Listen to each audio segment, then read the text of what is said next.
Hello, everybody, and welcome to the Podcast Boys. I am one of your hosts, Connor Nielsen, and joining me, as always, is the Comics Kid 2099, the other half of the Podcast Boys. How you doing, Comics Kid?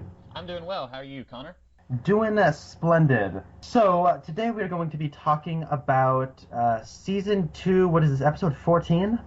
Yes, I believe so. And this is called, I want to say, Double Play? Double Play, yes. Now, Comics Kid, why don't you give us a synopsis of the episode?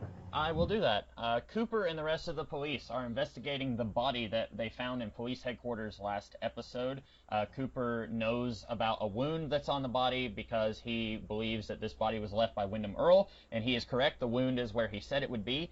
Meanwhile, Audrey is talking to Bobby about a plan that she has to re-sanify her father, get him back onto solid ground. Meanwhile, Leo is hunting Shelly in their house, as we saw at the very end of the last episode, and an owl is watching. Bobby comes by, and he and Shelly send Leo running because Shelly stabs Leo in the leg, and he runs off.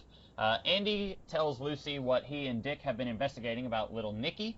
James briefly talks to Cougar Lady's husband before he goes off. Cougar Lady's husband goes off in the car, and we hear it wreck while Cougar Lady watches. Ed and Norma talk about starting a life together because Hank has been arrested off-screen. Cooper tells Harry about how his and Windom Earle's schism happened.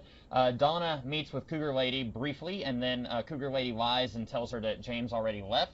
Ben Horn descends further into madness while his brother Jerry, Audrey, and Dr. Jacoby all watch.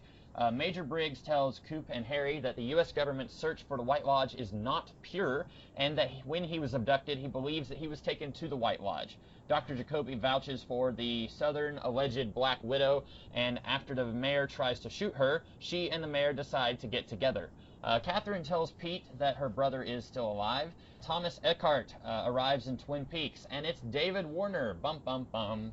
Cooper and Harry find out that Mr. Lee has been killed, and they suspect that Josie might have had something to do with it. Doc Hayward tells Dick and Andy about little Nicky's origin story. They both end up in tears after Doc Hayward's story. The police come to arrest James, but Cougar Lady allows him to escape because apparently she fell for James for real. And James meets up with Donna as he's running, and then they both run away. The episode ends with Leo finding a cabin in the woods where Windom Earle is hiding out. Connor, what did you think of this episode? I think I watched this episode in the best possible circumstances.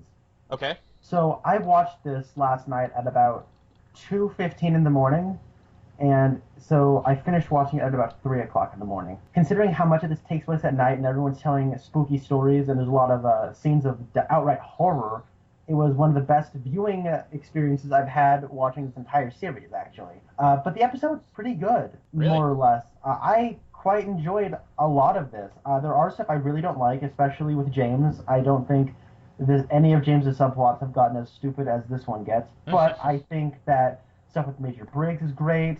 I think just seeing David Patrick Kelly as Jerry Horn is at least some fresh air in this horrible subplot that I'm getting so sick of. I like seeing Dr. Jacoby again. I really like how sparingly we get Dick and Andy, even though I think they do actually have gotten to a good rapport. I really like the stuff we do with Cooper in this episode. I think some of the subplots that we've been following just sort of fizzle out and we get really quick explanations just about things that happened off screen.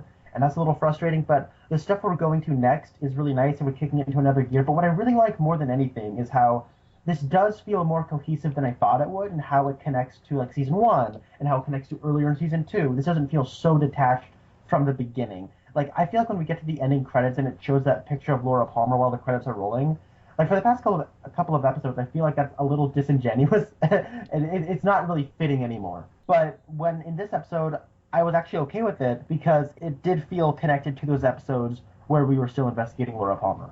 Yeah, that's a good point. You raised some very good points about this episode. I don't think that I liked this episode as much as you. I liked the first couple of scenes at the beginning of the episode, and then I liked the last scene with Leo meeting up with Windom Earle, and then almost everything in the middle I really didn't care for. But I still think you got some good points about some of this stuff. Like, some of it works, some of it doesn't. But I mainly just liked the very beginning and the very end. A lot of the middle stuff just didn't work for me. Yeah, I think we should also say that this is written by, I want to say, Scott Frost, I think he's written an episode in the past. I think he's the brother of Nick Frost. No, so not Nick Frost. Mark Frost, who of course is one of the showrunners, as well as the son of Warren Frost, who plays Doc Hayward. And it's also directed by someone who I want to say I haven't seen his name before. I can't really remember the name, but this is a very solidly directed episode.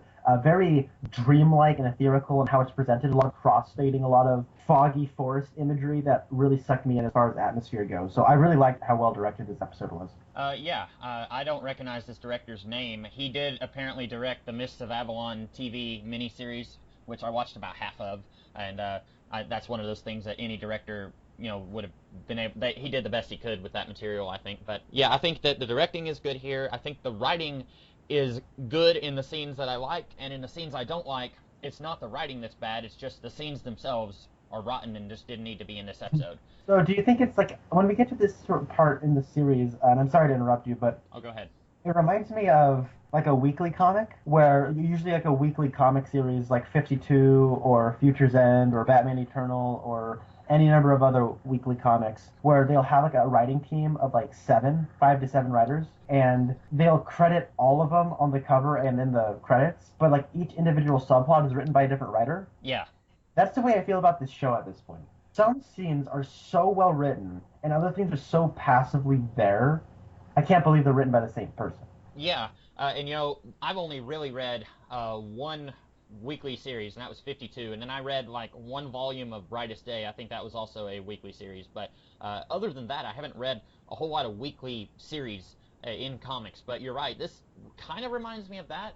The difference is, like with 52, I was much more engaged in all of the subplots, and even when any of those subplots were at a slow point, they were smart enough where they could say, okay, we're at a slow point with this subplot, so let's have just a little bit of it in this issue, and then we'll have a lot more of this one subplot that people are going to be much more interested in.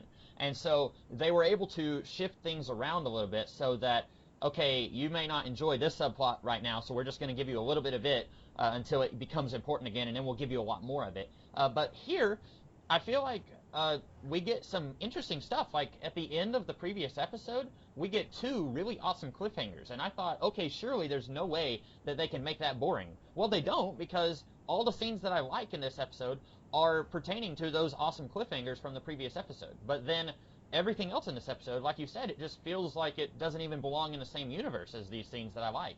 I think that's a good way to describe it. All right, why don't we start from the beginning? Okay. Let's talk about that first scene where it is Cooper talking about Windom Earle and the crime scene in the police office and all that stuff. And I think that's also is that the same scene where he talks about the woman that he failed to protect? That comes later. The part where he talks about the woman is a little later in the episode. But yeah, the very beginning, they're just talking about, this is Windom Earle, and there's no evidence that he was here, no fibers or fingerprints or anything like that. Basically, the only evidence that anyone was there at all is the footprints that Hawk finds outside.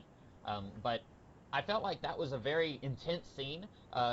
Just a few episodes ago, we had a pretty intense episode when Leland murdered Maddie, and then when we finally found out that Leland was the murderer of Laura Palmer, like all of that was very intense. But other than those couple of moments in this series, we haven't had a lot of really ooh, this is spooky and interesting, what's going to happen. We've had a little bit of it, but we haven't had a lot, and I really like that this was just really creepy, and, we don't know what Windom Earle looks like. We don't know why he's doing what he's doing at this point. We find out a little bit more later. But I just really like the way that they're kind of playing that scene. It's very ominous, and it feels like it's worthy of being a subplot that this series can follow up on. We haven't had something really big and major like this since Laura Palmer's killer, and that was just resolved a couple of episodes ago, but that was also the crux of the series. So it feels like we need something really huge, and I'm really glad that it seems like just with this, what we're seeing here, that we're getting something that's worthy of following up on that. I agree. I really like the concept of the escalation where we go from Jean Renault and then we go into Windom Earle. I do think that Agent Cooper has become such a supporting player in this show that sense of escalation has not been, I think, the focus that the people making the show seem to think it is. So that is a little frustrating, but this scene taken on its own I do really like, because I really like the way it opens with the bloody tape against the guy's mouth. Really nice, eerie way to bring us in. I really like how darkly lit it is. I like Kyle MacLachlan is excellent excellent, gives an excellent performance. And Michael Ontkean, I really like the way he's doing, trying to keep a cool head, even though you can tell he's getting frightened by this. I really like how they give us a crime scene and they give us pieces to play with here. Not really they're more puzzle pieces, less chess pieces. But I like that. I like that we have a little bit of a crime scene that we can put together. And I want to try to solve this before the police do. Right. And I know Cooper explains how Windom Earle probably did it, but I don't know if if this is the only explanation we're ever going to get, or if we're going to get another explanation. But it is pretty interesting, and I like the scenario we're given. If we can, I'd like to go ahead and skip to the scene where Harry and Cooper talk about Windom Earle and Cooper and how they parted ways. One thing I really liked about it, it kind of reminds me of Anakin Skywalker and Obi-Wan Kenobi, except it's reversed. Where Obi-Wan and Anakin, it was the teacher who was the good guy and the pupil went to the dark side. But here, Cooper was the pupil and it was his teacher who went to the dark side. And at first, I really liked that idea. I really liked the idea that these two were really good friends and they were partners and they were both fighting for law and order, and then Windom Earle goes insane. I liked that idea. I don't like where this episode takes it, because Cooper tells us that he believes that Windom Earle was always crazy and that he committed this crime that his wife witnessed, and then she had to go into protective custody, and then he murdered her and he tried to frame Cooper for it or something. I felt like they had a cool idea of this FBI agent who went off the deep end after he was a good person, and then they got rid of that concept and they said he was always nuts, and now he's after Cooper for some reason. I didn't like how far they took the Windom Earle thing, but initially I really liked the idea of him being a good guy who fell to the dark side. When we listen to Cooper's monologue, he says somewhere along the line he just lost his sense of good and evil. Yeah, he said that, but then he did say that Windom Earle is the one who committed the crime that his wife witnessed, and then so I guess you could say that before that he was a good guy. But then my question becomes, why did Windom Earle commit the crime? I guess we'll never find out, or if we do, maybe it won't be a satisfying answer, maybe it will be, I'm not sure. But I guess I would have rather it had been he's a good guy, and then maybe he finds out, I don't know. Tell me if you think this would have been too cliche. If he finds out that Cooper and his wife are having an affair, and that kind of drives him over the edge, and he betrays Cooper, do you think that would have been too cliche, or do you think that would have worked well, depending on how they handled it? I think that's what happened. I think what happened was Windom Earle knew about their affair, and so maybe that kind of led him, he didn't know how to handle the situation, so he committed a crime, and then his wife found out about it, and then that kind of, oh wait, no, because he says he got too close to the witness when she witnessed the crime. Yeah, I'm not really sure. It's one of those things where obviously Cooper has his side of the story, and his side of the story is going to be biased towards what he experienced and his feelings towards the matter.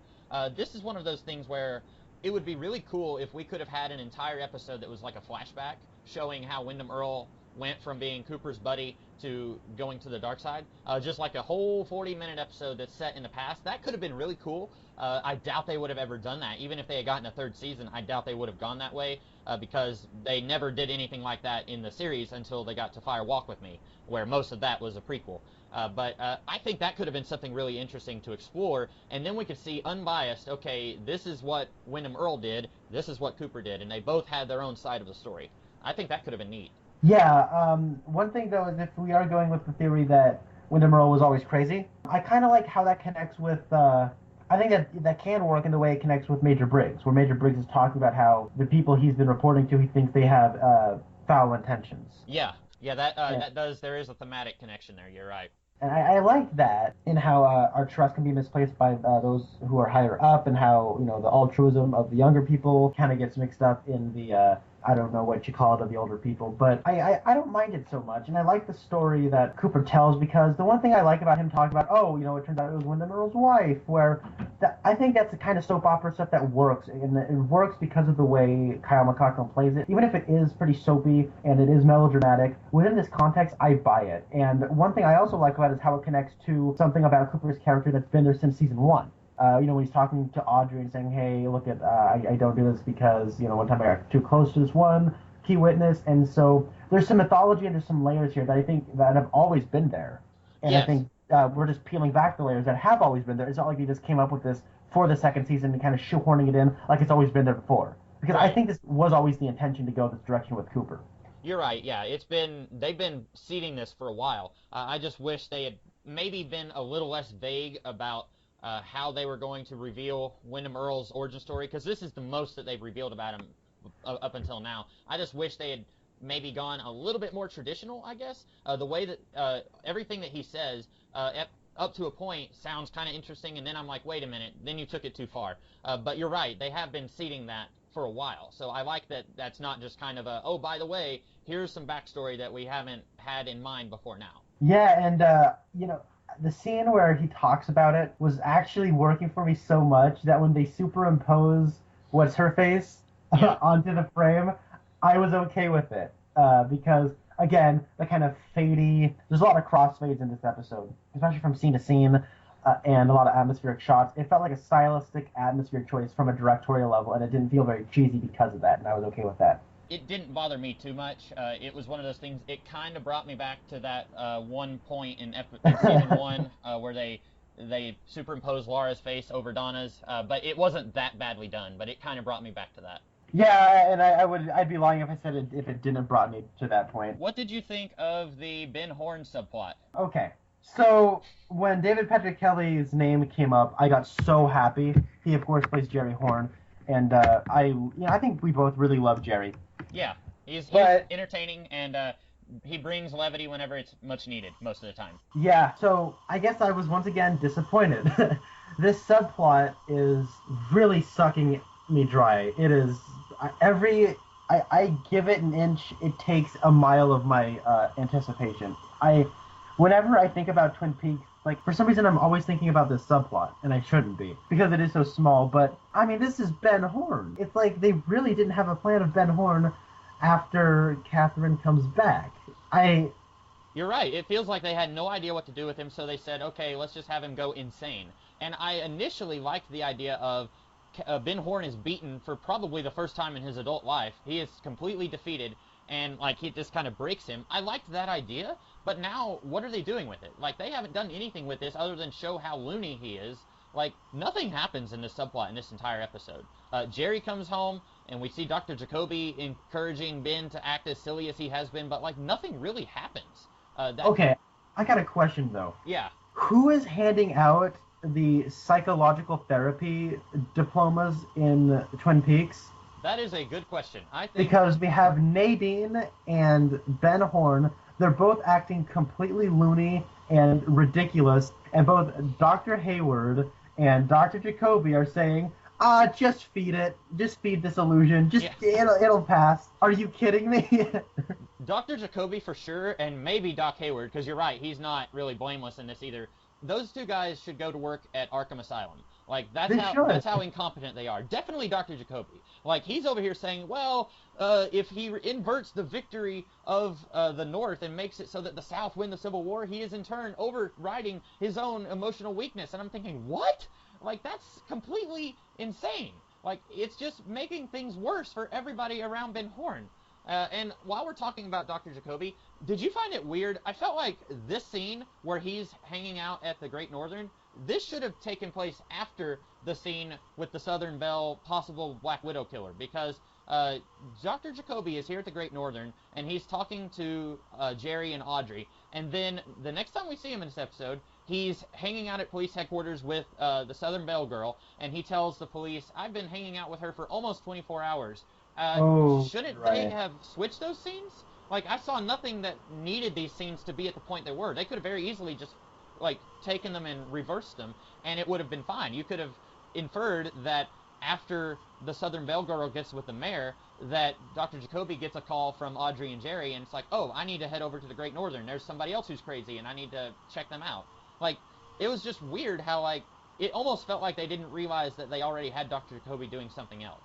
Yeah, no, you're completely right. I forgot about that line of dialogue. At least, here's the thing. I'm actually going to get on Doc Hayward's case more than Dr. Jacoby's, because Dr. Jacoby's very bohemian in his therapy and how he's a bit of a nut. He's a hippie. You get his hippy-dippy, oh no, but if he reverses the South's defeat, he can reverse his mental defeat. Like, there's at least some logic there. I mean, I don't really think it's good logic, but I can see the logical through line.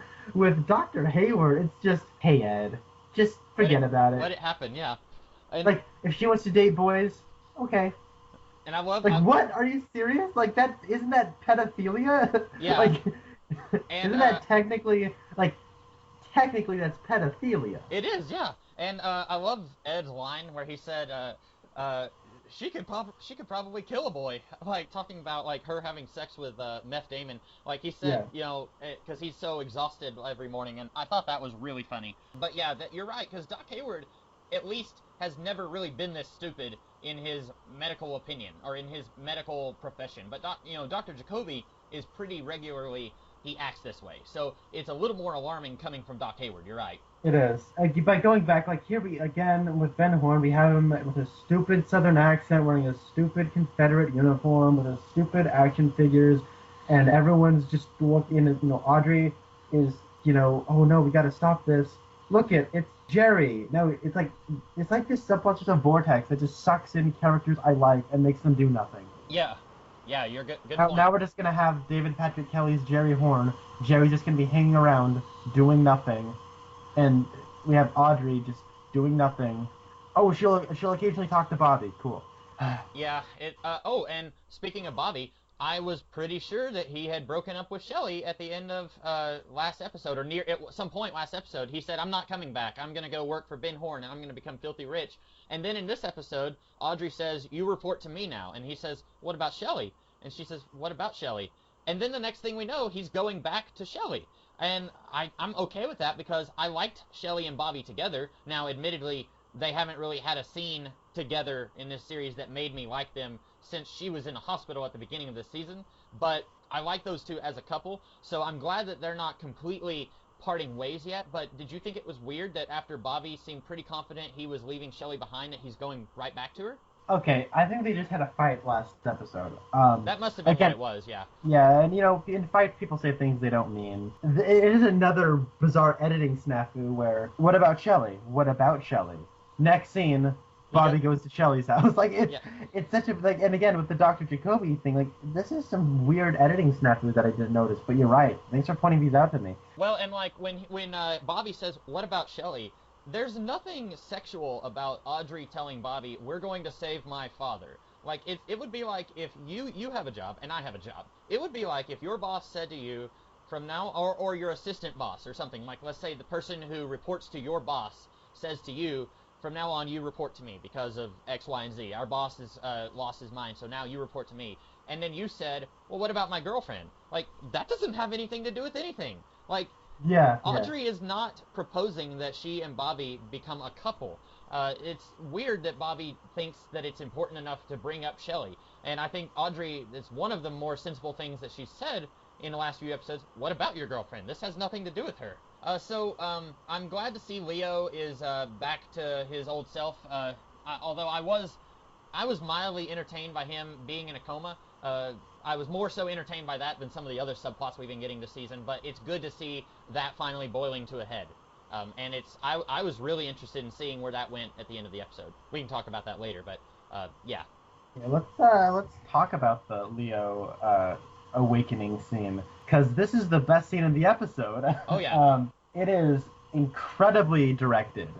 It is scary. Like, it's legitimately scary, and there's that shot of the owl just hooting. Watching. Yeah. It is that shot is scary. Like, just that shot of it just looking at the camera and hooting, the way it's lit freaks me out, and it's like a slasher movie the way it's directed. I really liked it. I really liked it. I did think it was a little bizarre that it took Shelley as long as it did to go to the plastic wall and cut through it with a knife. Like, she keeps going back and forth between the two doors that are locked, and then finally she gets a knife and she goes to the wall that's just like a sheet of tarp, and then she cuts through it, but then Leo pulls her back and she has a knife in her hand. You'd think she could, like, turn around and pull some Neo from the Matrix stuff and, like, get him in the eye or something. But yeah, it was a very, very slasher film type scene. And it was scary. And when Bobby actually goes after Leo, I did a fist pump. I actually, like, did a fist pump while watching that, because there was one scene in season 1 where Bobby and Shelly were together, and then Shelly said something about, well, what happens if Leo walks in right now? And Bobby says, oh, Leo, how you doing? And he's like got a gun in his hand, and he's talking big. Like, he thinks that he is all that in a bag of chips. And you're thinking, if Leo walked in, you would be like soiling yourself right now. You'd be on your knees. You'd be begging him not to kill you. That was Which is funny because later in that episode, he meets up with Leo, and he's all like, yeah, very yes sir, no sir, very terrified of him. I was so glad to see that Bobby has come so far. Now, whenever he sees that Leo is attacking Shelly, he doesn't just run away and say, I'll come back later. Like, he jumps after Leo and attacks him. I thought that was amazing. Really love that scene.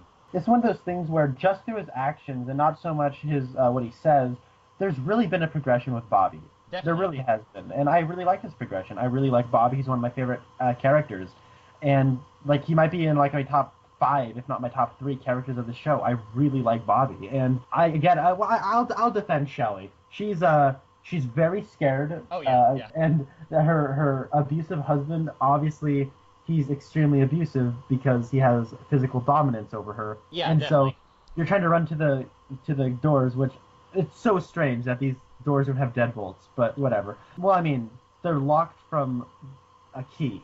Yeah, like you can't unlock it from the inside. That's really weird. But her going to make a beeline for the door, I'm like, Shelly, I mean, I want you to do it, but you're gonna get caught. Yeah. And so she makes a beeline for it, and she tries to open. Like, oh crap!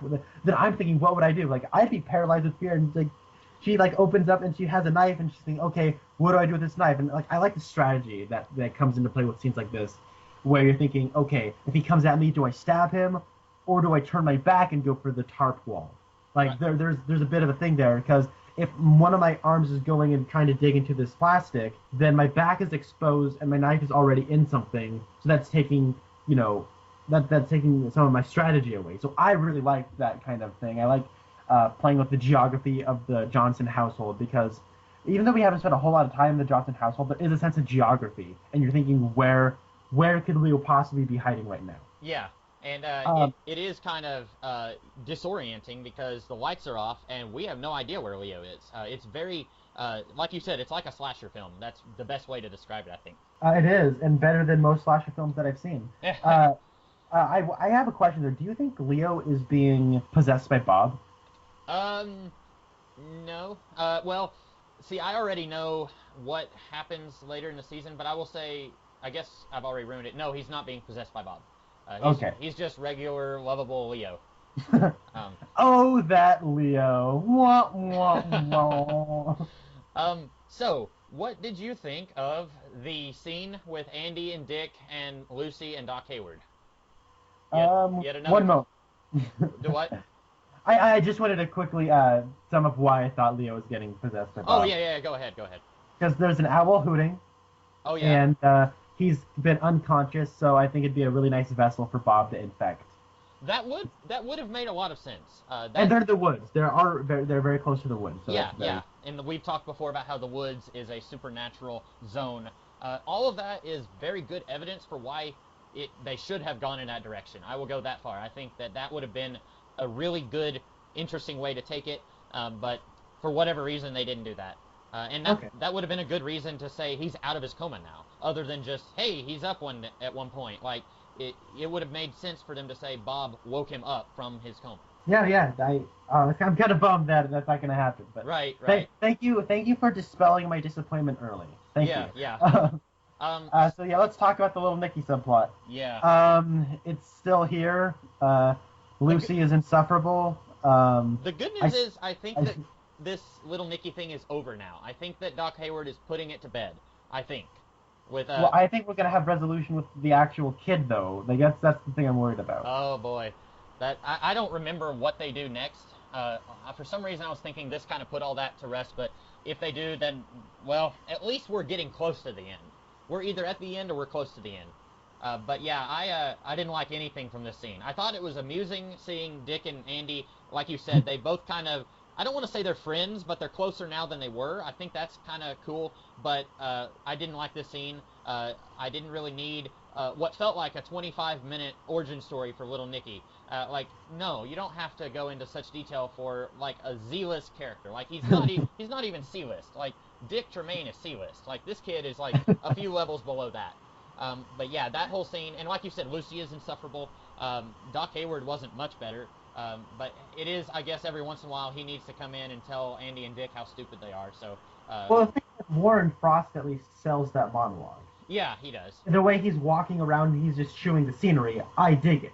The thing is, I've come to a conclusion on this Dick, Andy, and Lucy triad. All right, you remove Lucy, and I like them. Like it's like there's like this formula, an equation. It's like this self-fulfilling prophecy of we can't like. The reason why these two characters are coming together is because of Lucy, but because of Lucy, I can't like them as a big unit. But when you remove Lucy, then I like the two of them together, but they can't progress without Lucy interfering. So it's like this bizarre obstacle course. Why can't we just have Dick and Andy are rivals at the local bowling alley, that Dr. Jacoby and that one Southern Belle are eventually going to go to, and they're going to bowl off with one another, and through a series of wacky circumstances, they have to be on a bowling team together. Like, why couldn't it be that? Like, that'd be great. And you know what's funny is we did not like Dick Tremaine when he was first introduced, and now... I know. Well, I won't say that I like him, but he has progressed a lot more. I think part of it is he's not in this episode as much. He's not as insufferable as he was when he was first introduced, and when he is in the episode, he's just funnier. Like, when him and Andy are crying, that was legitimately funny. But he's come up so far since he was first introduced. I hated Dick for the first, 3 episodes he was in, and I think the reason I kind of like him now is because they put him in, situations where his stuffy, stupid, pretty boy is kind of endearing, and him and Andy have good comedic chemistry, and they're a good comedic formula. At any point, one of them could be the straight man. At any point, one of them could be the clown. Yeah. And I really like that couple that they strike. Yeah. So, did you have anything else to say about those two and that subplot with Little Nicky? No. Lucy is really mean. I don't like her. Yeah. And did you see, the gallons of blood when she killed that fly? She kills the fly with the fly swat, and it's an ounce of blood on the desk. I was like, that's too much blood for that creature that she just killed. Anyway, that was weird. So, the next thing that I have, chronologically speaking, was James's subplot with the cougar lady. Okay, here we go. You're giving me a lot of evidence as to why this episode isn't that good, and I think this is the final nail in the coffin. It's just all the stuff in the middle. Everything on the outside was great, and then there's, one good scene with Cooper and Harry, but, all the stuff in the middle was just, it's either finishing off subplots that we haven't liked, or it's going to be setting up new subplots that we're not sure what we think of yet. But there's very little here that just felt like it was really good, exciting stuff. And like you said, it's just all back to back to back. We get a few of them just one right after another. And I think if they had somehow spread them out a little bit, maybe it would have worked better. Yeah, no, I agree. I wasn't even thinking about this when I was watching. But let's just rip the Band-Aid right off and let's talk about this stupid subplot. Yeah. I hate it. I hate it so much. It's so bad. It is. I am praying for the days of the sawmill subplot. I am lamenting that I didn't appreciate the first couple of episodes with Dick Tremaine enough. I'm really envious that we aren't spending more time with Nadine. Hate this subplot. Does this make you miss Harold, the weird recluse? Oh yeah. I'm even starting to miss him, because at least we can make fun of him. This is just I don't even know. And there were things about this episode that I thought were really funny, but at the same time laughably bad. Everything with the James subplot and the cougar lady, I is oscillating between that's legitimately funny and I don't think they were trying to get me to laugh, but I was laughing anyway. The scene where, because the husband comes in and he shakes James's hand and James is acting guilty because he slept with the wife, and then the husband's like, well, I'm going to take this car for a spin, and the wife's like, all right, good luck, honey, I'll see you later. And then this was so funny. He drives off and the woman is watching, and then you hear, and it reminds me of the Addams Family, the movie, where Pugsley comes in with a stop sign and Gomez stands up and he's motioning everyone to be quiet, and then you hear this car wreck sound effect, and it's exactly like that, and it's like that stock iMovie sound effect. Yeah. So all they had to do was either really all they had to do was just take out that sound effect, and then later, when Cougar Lady comes in and sees James packing, then she can be talking to him, and then the police come, and she would say, "There's been an accident. My husband is dead." That would have been so much more dramatically effective. But what they did, where they play that sound effect, it takes away all the drama, and it actually makes it silly. Like what could have been a very satisfying, dramatic moment where she says, "My husband is dead, and we set you up, and that guy you thought was my brother is not my brother." All of that could have been like, whoa, like they did it. They killed the husband that we just saw earlier in this episode. But it was just so goofy the way that they handled it there. I didn't know what else to say. This Cougar Lady and her little, how do I put this? Her little island out in the middle of nowhere. It is like the realm of unintentional comedy. Because there's that scene where her not brother is drinking and he's like, "I'm gonna kill Jeffrey for getting my sister." Oh my god. Not John Cazale is like so funny. The way you said that reminds me of Red Letter Media. Leave a comment on this web zone if you want a pizza roll. Hey James, you want a pizza roll? I got some stuff downstairs. I can make some pizza roll. Okay, let's break down Cougar Lady's evil plan, alright? Yes. I'm gonna marry this rich guy, and I really want his fortune, so I need to make sure he's abusive to me, alright? And now that he's abusive to me, I'm just gonna hang out at bars and just wait for somebody who's conveniently good at fixing cars. And then she conveniently runs into James, who can fix cars. Okay, fine, I can accept that. And then she's going to have him fix a car, only to sabotage it, and then she's just gonna hang out at the bar again, just so Donna can show up, because he knows that his love that he's running away from will eventually show up, because why not? And then she's going to discourage her so that he has nowhere to go to. Discourage her badly, because she doesn't do a good job of it, because when James is running away, Donna was hiding right outside the house. So older Lake Bell doesn't even do a good job of driving Donna away. Like, she lies to Donna and says that he went to Mexico. She didn't do a good job of it. What does James want to do in Mexico? I have no idea. What does he want to do here? I don't understand. Like, the whole subplot is, what was the point of it? Like, just to keep James occupied for, like, 4 episodes? Was that the point of this whole subplot? Okay, so I'm also thinking, so her plan is she's going to sabotage, kill her husband, and frame a dude to do it, right? Yeah. Why don't you just hire a mechanic? Like, why don't you just go the easy route and hire a mechanic? Like, I think, okay, there's, like, some clause in a contract that you can maybe fix, and then maybe having some guy faking this romance is a better way to do it. Okay, then why don't you just seduce a mechanic? Like, I mean, it's there's so many different ways of just incorporating James and his past and him just, like, of all the bars he could have stopped at. There are so many contrivances and conveniences, and the character work here isn't even good for me to overlook those contrivances and conveniences. Yeah, it's, like you said, it's very contrived how all of this had to happen in just the right way for this plan to work. And then, I don't understand Cougar Lady's turn of character. She lies to Donna and says he went to Mexico. So at that point in the episode, it seems like she still wants to frame James. So at some point within the span of 20 minutes, she changes her mind, comes in with tears rolling down her face, and tells James that he needs to leave because she tried to set up James, and it was actually her male mistress's plan all the time. And then James walks out. So my question is, what was the point of this subplot? If James got arrested, I could understand the point. But now he's just going to go back to Twin Peaks. So it feels like the whole point of all of this was just to keep him out of Twin Peaks for a few episodes. Just, we need something for him to do. Let's come up with this really asinine plot, and then we're going to have it all mean absolutely nothing, and he'll just go back home. Like, it's weird. Like, I don't understand the Cougar Lady's motivations, because she changes her motivations on a dime in this episode. It's not like this happened over the course of her knowing James. And if they were going to try and make us believe that she actually feels for James, it would have had to have been a lot longer than 4 episodes. Like, that's 4 days. You can't tell me that this Cougar Lady, who's been planning to frame James for murdering her husband, fell in love with James over the span of 4 days. That's ridiculous. And I think the idea is when she talks to Donna, she's like, I'm going to have him all for myself. Yeah. But that doesn't certainly play that way. And when you retroactively look at it, it does feel like she's still trying to frame him. I don't get it. Okay. There's one part that I almost cried with laughter, though. Oh, okay. Let's hear it.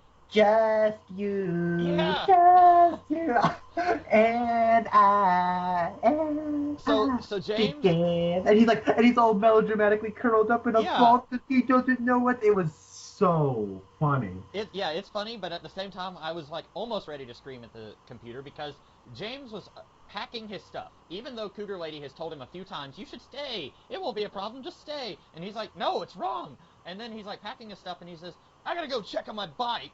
And then he goes outside, and then it starts playing that stupid music that Maddie, and Donna recorded. And then he's like leaning up against the pillar, and then he just like kind of curls up into the fetal position. And I'm like, if you're sad, go back home. James, there's nothing keeping you here right now. You clearly want to leave, so why are you here? And while we're talking about this, why is Donna chasing after James? He is the I don't know. he is the worst. Why is she spending any more time on this? She should be Harold Smith would have been a better guy for her. I can't believe I'm saying that. And he was Because weird. he's loving and kind and is unlike any guy she knows. Oh yeah. Oh wow.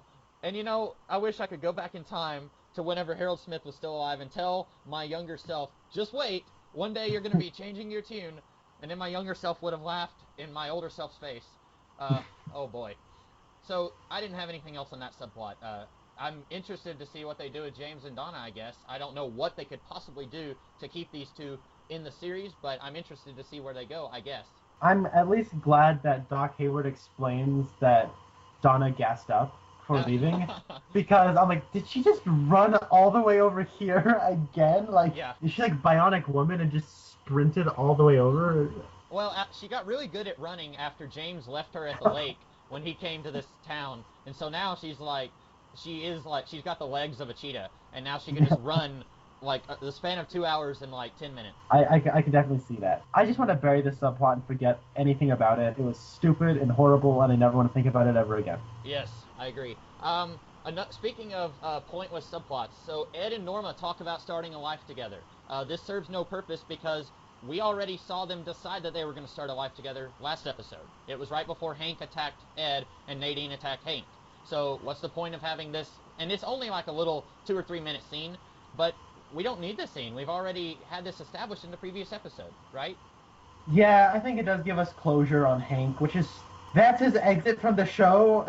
Well, I do think, to spoil things a little bit, we will be getting like another scene with Norma and Hank later on. So I guess that's where I'm coming from. Like, I felt like this scene served no purpose because we'll be getting closure with her and Hank, either in the next episode or like an episode down the line. And this is kind of one of those things where older television on a weekly basis had to remind its audiences what was happening between these characters. So I guess I'm a little bit more forgiving of it. And I think these two actors have very good chemistry, and I like seeing them together. So, oh well. It was fine by me. Yeah, and I like because Doc Hayward and Ed are talking, and then Norma comes by and is like, "Here's some extra potatoes," and Ed and Norma are smiling at each other, and then Ed kind of goes back to Doc Hayward, and Doc Hayward has this look on his face like, "I know what you two are doing. You can't hide this from me." And I just imagine everyone in Twin Peaks knows, and Hank was like the last person to find out. Oh my goodness. And he even suspected for a while. But I just now that we've seen Doc Hayward, like, and very clearly these two cannot hide anything. Like, the only reason that that Ed did not get attacked by Hank sooner was because Ed and Norma hadn't been talking for like a season and a half. Like, it was, I think, before the season 1 finale that these two basically they weren't talking to each other for a really long time. So that's the only reason why Hank didn't attack Ed any sooner this season. Yeah, what made you suspect that Hank had it out for Ed? Was it when he went, "Oh yes, Big Ed"? Yeah. Oh, Hank. I will miss his kind-hearted criminality. I like Hank. I'm gonna miss that fella. Yeah, yeah. I legitimately did like Hank sometimes, and then sometimes I didn't really care for him. So then we had the scene with Cooper telling Harry about his past with Wyndham Earl. Did you have anything you wanted to add to that? We already talked about that a little bit. Yeah, we already talked about that. Yeah, I liked it. I just wish it had been a little bit more clear on the timeline of Wyndham Earl going crazy, but we may get more of that later in the season. What did you think of Major Briggs and his scene, where he comes back from, I guess, being interrogated by the U.S. government? I don't really remember that scene very well. It was a pretty small scene, though, wasn't it? Yeah, he comes in. He stumbles in the police Yeah, station. I and remember collapses. that part. I remember that part. And then he's talking to Cooper and Harry, and he just basically all he says is the U.S. government can't be trusted with the location of the White Lodge, and he thinks when he was abducted, that's where he was taken. But it's weird because the last time we saw him, he was being taken in by some guys who work for the Navy. So my question is, how did he escape? Are they going to be looking for him? Did they, like, beat him up? Like, he collapses, so was he just walking from the nearest military base? Like, that was all a little strange, I thought. It was strange, yeah. So, this White Lodge. I thought that with the ending with Leo, that was the White Lodge, but I guess I was wrong. I think the White Lodge is like a metaphorical thing. Like, we have the Red Room already, and I think it's something like that. It's a dreamlike place, and that's why people are looking for it. Like, Major Briggs knows about it. Cooper knows a little bit about it. He's studied Tibet, and I guess the Tibetans, they know about it, and Hawk, the Bookhouse Boys, they know about it. It's this thing kind of like the Red Room, but it's a little different, I guess. And I kind of like that. I've always liked the supernatural stuff in Twin Peaks. I just wish that they would tell us a little bit more about it, because so far we don't really know anything about the White Lodge. Yeah, that's true. I like the mystery, though. It gives us something to think about until we do find out about it. And I like Major Briggs. Anytime he shows up, he's a joy. It is sad, though, that the scene basically ends with him saying, "Don't expect me to be around for a couple more episodes." Like, aw. Yeah. I like it when Major Briggs shows up. I like his increased role in the show. I do too, and I am very sad that we didn't get more of him in this series. Because I think, like you, I really enjoy his character. And every time he shows up, he's just very fun to watch. So, the next one I have chronologically was the Southern Belle Lady. What do you think of this subplot? So, they have Diet Molly Ringwald, and... In real life, she is the half-sister to... Blake Lively. Yeah. This subplot's just kind of been there. I think it's amusing how it ends. Yeah. But... It's another one of those things where... I'm not really sure if they want me to be laughing or if they're trying to play it seriously, because at times I think it's genuinely funny, and then at times I'm laughing, but I don't think that they want me to be laughing. Yeah. So, was Dr. Jacoby having sex with this woman? This woman whose husband just died like a day ago? Is that what they're talking about? The whole point is that she puts them under spells? Yeah, I know. I don't think we're spoiling anything by saying she is a witch of some kind. Like, that's what the mayor was saying, and he's like, well, did you test him for witchcraft? He might have been killed by witchcraft. And everyone's laughing at him like, there's no such thing as witchcraft. No, just, calm down, Mr. Mayor. And, we weren't sure, because a few episodes ago, this subplot was introduced right around the same time as the Little Nicky subplot. And I think you had maybe mentioned something about you suspected that the Little Nicky subplot was going to end up being, like, supernatural or something. And then I was wanting to say it, but I didn't say it then. Well, it turns out it's like the opposite. It turns out this one is supernatural, and the Little Nicky subplot is just very mundane and normal. But, like, with this one, it's just really weird. Like, all of these characters should... I feel like they should be saying something. Like, so Dr. Jacoby, I guess, has been having sex with this woman when he's not encouraging Ben Horne to relive the Civil War. And then... On the Confederate side. On the Confederate side, yes, so that he can overturn his psychosis. And then they send the mayor into this room with a double-barrel loaded shotgun. Like, they didn't even confiscate the gun from him. They said, oh, you can go in there alone with the shotgun. Like, what if he shot her, like, as soon as they closed the door? Like, I kind of figured they were going to get him alone in the room so that they could talk it out, but they would, like, gently take the gun from him as he was walking in. No, because when we watch, all of the police and Dr. Jacoby are outside of that room talking to each other, which was a very weird, awkward scene, like, where Andy's talking and Dr. Jacoby's kind of giggling to himself. Like, that was all very weird. And then... I like that, and I'll tell you why. Okay, yeah. So they say, let's just wait, boys. And then it goes to commercial break. Yeah. And then it fades back into the exact same shot. I found that amusing, actually. Yeah, it was funny. Like I said, this was a scene where it alternates between genuinely funny and I wasn't sure if it was supposed to be funny or not. And this one I think was pretty funny. But then they go back inside and, like, the mayor has cartoonish lipstick marks all over his face. And it's like, we've decided to adopt a child. And, like, I thought that was funny. But then, like, they walk out the room and she's like, oh, my husband is back to me. And none of these men seem to think that anything is weird about this. So, like, I understand that she's, like, a sorceress of some kind and she puts men under her spells, but then shouldn't Dr. Jacoby be saying, weren't we going to go bowling? Hey, what about me? Like, we were together not too long ago, like, and then they're all like, well, gentlemen, I could use a drink. And they're all like, amen to that, yeah. It was just, it's a weird scene, and I don't really remember how it gets wrapped up. if it gets wrapped up. I mean, this may be one of those things where they're just killing time. Yeah, it's so strange. Like I mean, this doesn't even feel like it came out of Twin Peaks. It's just like this pretty young Southern belle just shows on up and she's getting married to the mayor's brother. Whatever. Okay, it turned into this? Like, it's the most bizarre turn of events I could have thought of. This feels like it came out of Smallville. Like, I'm pretty sure in the 10 years of Smallville, you could find an episode where somebody comes in and they use their kryptonite-based pheromone powers to control men, and then Chloe is the one who saves the day because the whole episode, she's jealous of Clark being googly-eyed over some crypto freak, and she is the one, since she's a woman, she's immune, and then she uncovers the whole thing. Like, I'm 99% certain, because Lucy, if you'll remember, Lucy, a few episodes ago, was, like, paging the sheriff, and nobody would answer her page, so then she went in the room, and all the guys are, like, surrounding her, and she's, like, got them all wrapped around her finger, and Lucy was kind of like, huh, what's going on here?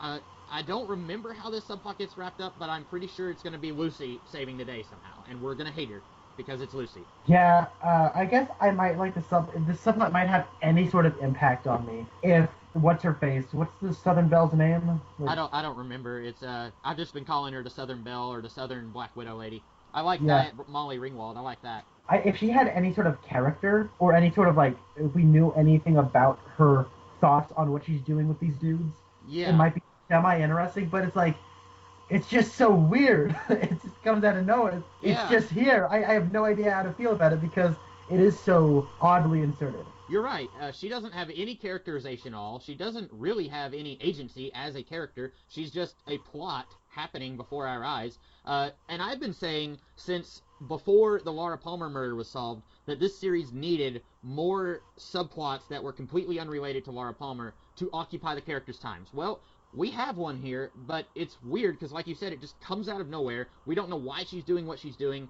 and it's been going on for like 3 or 4 episodes now, but like it's kind of been in the background, and we don't really know what's going on or how it's supposed to be resolved. Like, is her magic that she exerts over these men, is it only effective when she's in the room? Like, wouldn't it be interesting if we could see that their ability as police officers is being affected because she's, like, got them under her spell? You know, something like that. I hate to say it, I think that Batman and Robin handle this subplot better. Like, you know, with No. Oh, okay.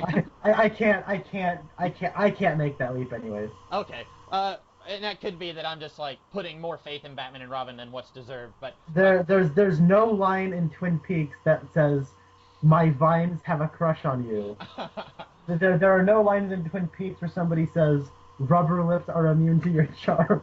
That's true, but wouldn't it be amazing if James, when he and Donna come back, and then he meets up with the Southern Belle lady, and Donna's like, James, I'm right here, and then like he's like, not again, James. yeah. And then, like, he pulls off the lips. It's like, just kidding. Ever since that cougar lady, I've learned to always wear rubber lips. That would be amazing, I think. That would be hilarious. Did you have anything else about the Southern Belle lady? No. I mean, it's semi-amusing just to see everyone's reactions to it and just how random this is. But it's eaten up a little too much of screen time at this point. Yes, yeah. So, Catherine tells Pete that her brother is still alive. Thoughts on that? Oh, yeah. The music in this episode is awesome. Uh-huh. That scene where it's like so Jack Nance and Piper Laurie are national treasures. They're magnificent. I love them. I love their chemistry. I love their characters. I love the way they talk to each other. And the way, like, Jack Nance, the way he plays this scene is so awesome. Because, well, what are you talking about? And the way he just, like, twitches his eyes. And the way the music just kind of goes, like, it builds up. And then we meet, what's his face? Catherine's brother. Yeah, I really liked that scene. It was really cool because I remember when that was revealed, it felt like a Dallas moment where this character died in this one season, and then the season finale, the whole season was just a dream. Yeah, and then that one guy was alive and he's just like in the shower. I've never seen Dallas, but everyone knows about that because it's the most shark jumping moment since the shark jump in Happy Days. Yeah. And I was like, oh brother, I kind of rolled my eyes, but no, the way they're playing it is really cool. And we have like what's his face coming to Twin Peaks now. I think Mr. Lee being killed was more than he deserved. Like his off-screen death was more than that character deserved. He deserved to be forgotten about and never mentioned again. But right, yeah, that was it feels like it's all coming to a head, but at this point, we don't even know what it all is yet. Like, we've only just now met Mr. Eckhart, and that's his name, yeah, Thomas Eckhart. Like, we've only just now met him, and we're only just now finding out a little bit about him, because, like, he was mentioned by name several episodes ago, but now we're finally getting information on him. We're finding out, okay, so Eckhart was employing Josie, and she was supposed to kill Catherine's brother, whose name I can't remember, and so they figured it out somehow, so they faked his death, and then I guess Josie did not want to go back to Eckhart because she fell in love with Harry. So, like, that's all finally starting to fall into place. So, on the one hand, it feels like this has been going on for a really long time, because, you know, Josie, several episodes back, was explaining to Harry what all was going on, and, like, back when Mr. Lee was in town, like, all of that was kind of being slowly given to us then, but now it's a lot more clear. But at the same time, Eckhart only just got here, and it feels like they're already building to a climax with that. It's a weird thing, I think. Yeah, it is. I like how things are starting to make sense now that Josie isn't on screen and talking. Yeah, because anytime Josie shows up and talks, it's unclear whether she's lying or not. That's exactly. And I saw her credited in this episode, so I thought, oh no. And then she wasn't in it, so it was one of those things where she's credited, but she's not in it, and I was fine with that.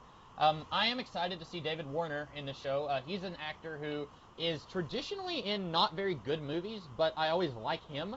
He was in Star Trek V, which I didn't like. He was in the Teenage Mutant Ninja Turtles, Secret of the Ooze, and that, you know, I'm not a huge Teenage Mutant Ninja Turtle fan anyway. And I think he was in Titanic, which I've never even seen that movie at all. But he's, you know, usually in these roles where it's like, it's not a very good thing that he's in, but he's doing the best that he can with it. So I thought that was very good to use him, I thought. You know the guy who plays Jean Reno? Yeah. Mike Parks? Uh-huh. He is a classic B-movie actor. Yeah. And he's one of those things where he was in Django Unchained. Tarantino and Robert Rodriguez, they both like to use him a lot. Yeah, and he was actually in both of their movies for Grindhouse. Yeah. He played the same character in both Planet Terror and Death Proof. Was he a sheriff or a police chief? I don't know, because I haven't seen those movies, but I own them. I somewhat recently watched Planet Terror, and he was in the police force, but I don't remember if he was a chief or captain or sheriff or something. But yeah, and he's a very good actor, because back when he was in Twin Peaks, like he had a very different accent in Twin Peaks than he does in those movies. Yeah, because he's putting on like a parody of a French Canadian, right, where he sounds like Benicio del Toro. So he's also in a movie called Tusk. Like, he's a very good B-movie actor. He's a good actor who's just in a bunch of schlock. So right, wouldn't it be great if we could get Jean Reno and David Warner together in something? That'd be so cool. That would be. I think that'd be interesting to see. But yeah, I'm not very familiar with David Warner. And I thought you said that Wyndham Earle was David Warner. I'm like, I don't think that's correct. No, and no. Then yeah. I don't know this actor who plays Wyndham Earle, but I like him. Well, there's just really there's nothing else to talk about except for Wyndham Earle at the end. I thought that scene where Leo finds the cabin, and then he walks in, and then there's someone in the shadows, you don't know who it is, but he has a gun, and then he says, "Come on in, young man," and then he steps forward, and then when he sits down, and you see the chessboard, and it's like, oh my goodness, it's Wyndham Earle, and you're like, you know, I'm on the edge of my seat, like, it's him. We've been seeing chessboards in relation to Wyndham Earle this whole season, and now here he is, and he says, "You can call me Wyndham," and like, he's so calm and like gentlemanly. Like, he kind of reminds me of Mr. Rogers, but like very evil. Like, Mr. Rogers is the guy that you trust, and you're like, without even meeting the guy, if he was still alive, I would say, here, you can babysit this baby. Like, that's Mr. Rogers. But Wyndham Earle has like this affect that's very similar to Mr. Rogers, but like sinister. I don't know how he pulls it off, but like, when he was introduced, I thought that was one of the best introductions. Like, they tried to go for the same effect with Eckhart coming in, and even though I like David Warner, like, it didn't have the same effect. But with Wyndham Earle, like, I was like, yes, this is it. Like, that was amazing. I also thought the cabin reveal, it kind of reminded me of in Lost every time I was going to go there, but yeah. Every time a character would find Jacob's cabin, and it's like, what's this? It's a cabin, and there's someone inside. Like, the way they shot it was very similar to that, I thought. Or, well, yeah, no, Lost was very similar to Twin Peaks, I guess. Yeah, I was going to say, because we talk about how influential this series is. Oh, yeah. And I was sitting back. There's no way J.J. Abrams and the Bad Robot Studios. There's no way they didn't obsess over this show when they were kids. Yeah, they had to have known about it, because, like... Yeah, 'cause Lost, like, the whole, like, questions and the convoluted mysteries, like, that is classic Twin Peaks, Yeah. so... Well, and not just that, like, that's a very broad thing that influenced it, but, like, to spoil Lost a little bit, the whole broad storyline of Lost is these two brothers. One is an evil spirit, and one of them is an immortal who's trying to protect all of humanity. Like, it's very similar to Mike and Bob, how they're both like immortal, ethereal beings at war with each other, and there's like supernatural locations and beings. Like, it's all very similar to Lost and Twin Peaks. Like, there's a lot of similarities there as well.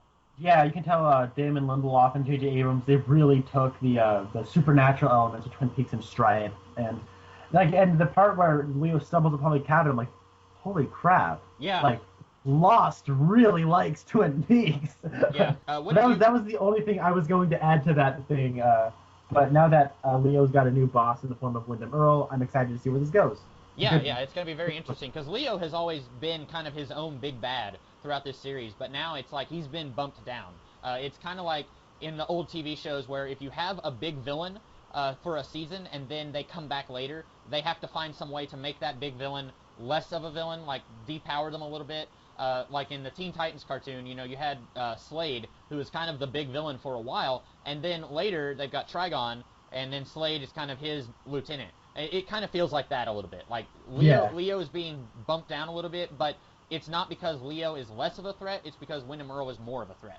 That is true. I just wanted to say my last notes about this episode. We are talking about this show, mostly we're complaining, and I think for good reason. Season 2 is not nearly as good as Season 1, and especially this back half is not nearly as good as the way this show has been. But I did just want to take a moment to say that I do still really like this show.